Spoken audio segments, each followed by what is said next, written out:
네, 7월 9일 수요일 기도로 돕는 그 사랑 매일 묵상. 오늘은 시편 119편 129절에서 136절입니다. 지금 그 130절에 보면 주의 말씀을 열면 빛이 빛이여 우둔한 사람을 깨닫게 하나이다. 그러니까 주의 말씀에 그런 빛이 있는 거예요. 말씀을 열면 말씀은 단순히 인간이 쓴 글자가 아닙니다. 성령께서 하나님의 영감이 된 거죠. 그래서 빛이 비추어서 우둔한 사람을 깨닫게 하는 그런 능력이 말씀 안에 있습니다. 그래서 말씀 펼치고 묵상할 때 우리의 삶의 분별력과 지혜가 생기는 거죠.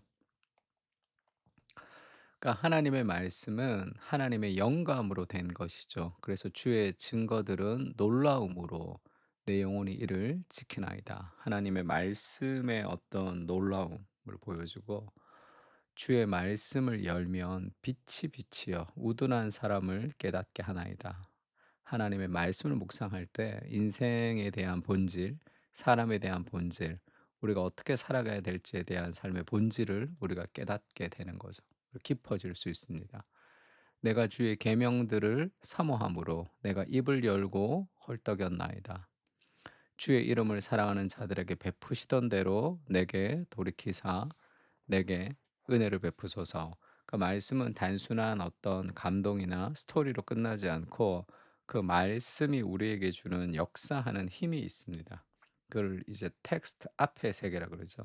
폴 리퀘르라는 그 철학자가 이제 해석에 대해서 해석학에 대해서 얘기할 때 텍스트 앞의 세계. 그 모든 텍스트는 단순한 텍스트의 내용이 아니라 그 텍스트를 통해서 우리의 행위의 지평, 행동을 변화시키고자 하는 텍스트 앞의 세계에 무엇을 던져주는 거죠. 모든 그런 내용들은 그것을 인간의 무엇이 아니라 하나님께서 그때 우리에게 무언가를 역사하셔서 생각의 지평과 삶의 지평을 넓혀주는 능력의 말씀이 그 속에 있습니다. 하나님 말씀을 묵상할 때. 그래서 그 시편 히브리서도 그렇고 우리 디모데전후서에도 보면 성경은 하나님의 그 영감으로 된 것이다 이렇게 얘기하죠. 하나님의 영감으로 된 것으로 교훈과 책망과 바르게 함과 의로 교육하기 유익하다. 그러니까 하나님의 감동 이렇게 번역되어 있는데 그러니까 하나님의 영감이라고 번역할 수 있고 하나님의 호흡이라고도 번역할 수 있습니다. 성경 안에는 하나님의 호흡이 있어요. 그래서 그 성경이 단순히 그냥 정보가 아니라 우리를 트랜스포메이션 하는 거죠. 완전히 변화시킵니다. 단순한 인포메이션이 아니라 교훈과 책망과 바르게 함과 의로 교육하기라는 마음의 찔림을 통해서 마음의 감동을 통해서 우리의 행동의 변화, 그 사랑이 우리의 삶을 변화시키는 그런 능력을 가지죠.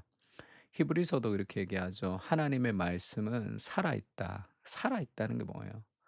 하나님 말씀은 그냥 단순히 죽은 글자가 아닙니다. 활력이 있어 할 때 이전의 번역에는 운동력이 있다. 이렇게 살아 움직이는 거죠. 하나님 말씀은 살아서 막 움직여서 좌우의 날선 어떤 검보다도 예리하여 혼과 영과 및 관절과 골수를 찔러 쪼개기까지 하며 마음의 생각과 뜻을 판단하나니.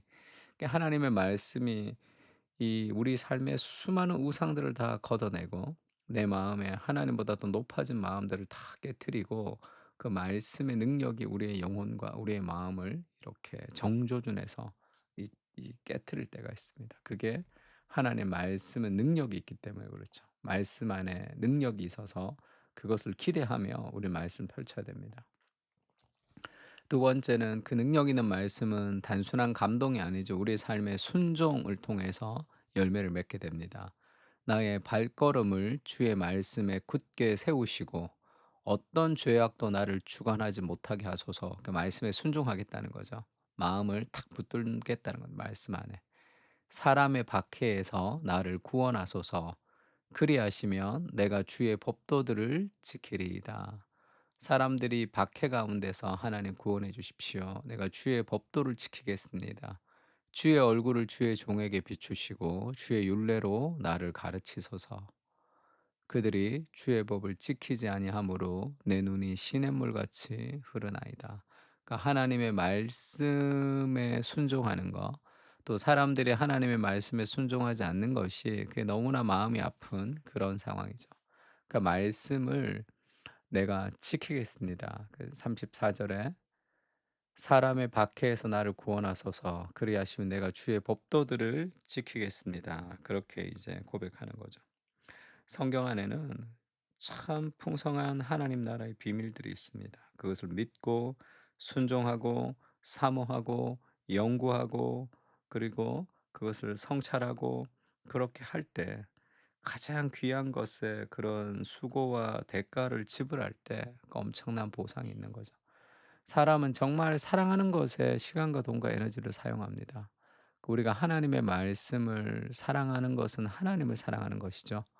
근데 말씀에 대해서 이렇게 말씀을 묵상하거나 말씀을 보거나 그런 것들을 우리 일주일의 삶에 전혀 하지 않는다면 우리의 삶은 그 어떤 변화도 없이, 그리고 여러 가지 세상의 그런 이 문화적 내러티브 안에 휩쓸려서 뭐라고 해야 될까요? 이 환경적인 문제와 감정의 문제, 여러 가지 그 삶을 벗어날 수가 없습니다. 그러니까 하나님의 말씀에 시간을 투자하고 그 말씀을 사모하고 그 말씀 안에 인생을 걸수록 그 말씀이 우리에게 더 풍성한 열매들을 거둬다 주는 거예요. 은혜를 얻고 싶습니다. 그리고 정말 하나님을 만나고 싶어요. 근데 말씀을 잘 안 읽죠. 그 팀 켈러가 그런 얘기했습니다. 오늘날의 젊은이들의 신앙이라는 것이 하나님을 사랑하고 싶고 하나님을 경험하고 싶고 하나님을 깊이 만나고 싶다는 거예요. 그러나 내 마음대로 살고 싶다. 그것이 오늘날이 가지는 오늘 영성의 특징이다. 그런 표현을 했습니다.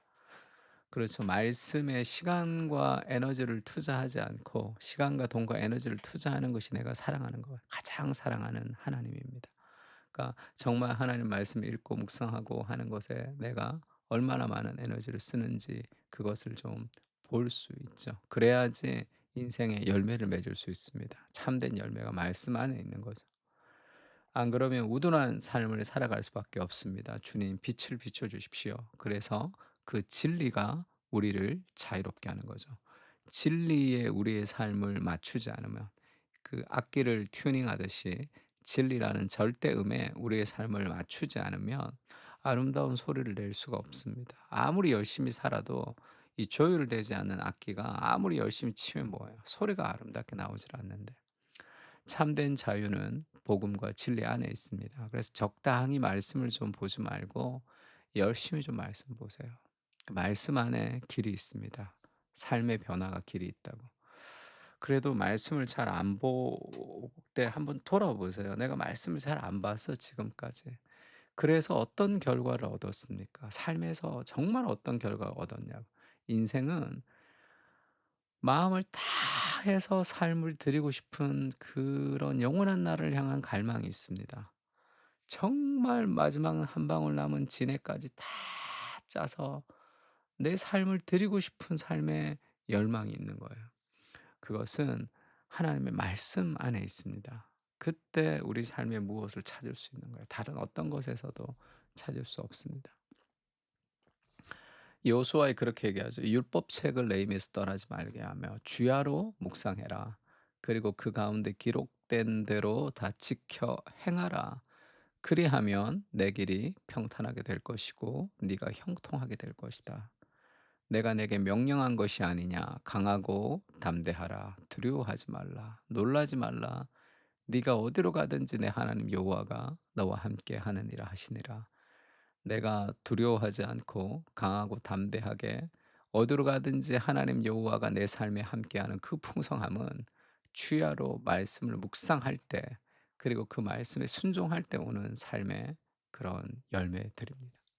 하나님 말씀에 시간과 돈과 에너지를 투자하는 삶을 결단하고 말씀 안에 좀 삶을 좀 드려야 돼요.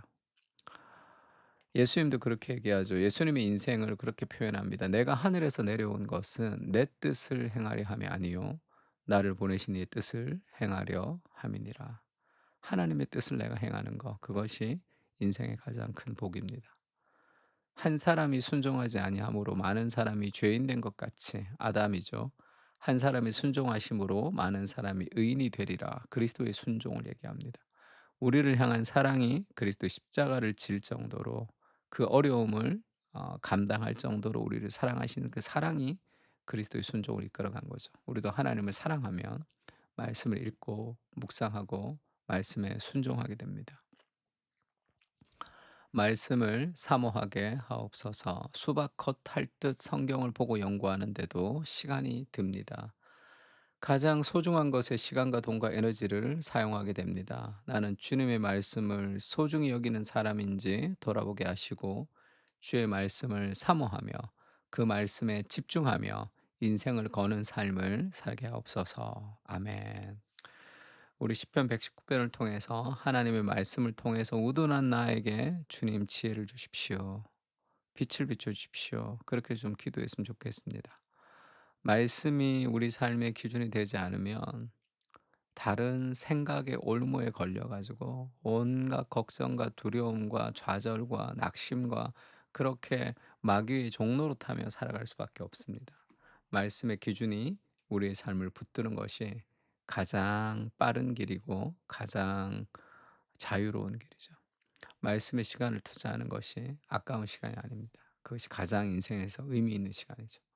말씀을 사모하게 해 달라고 같이 한번 기도했으면 좋겠습니다. 다 같이 기도하겠습니다.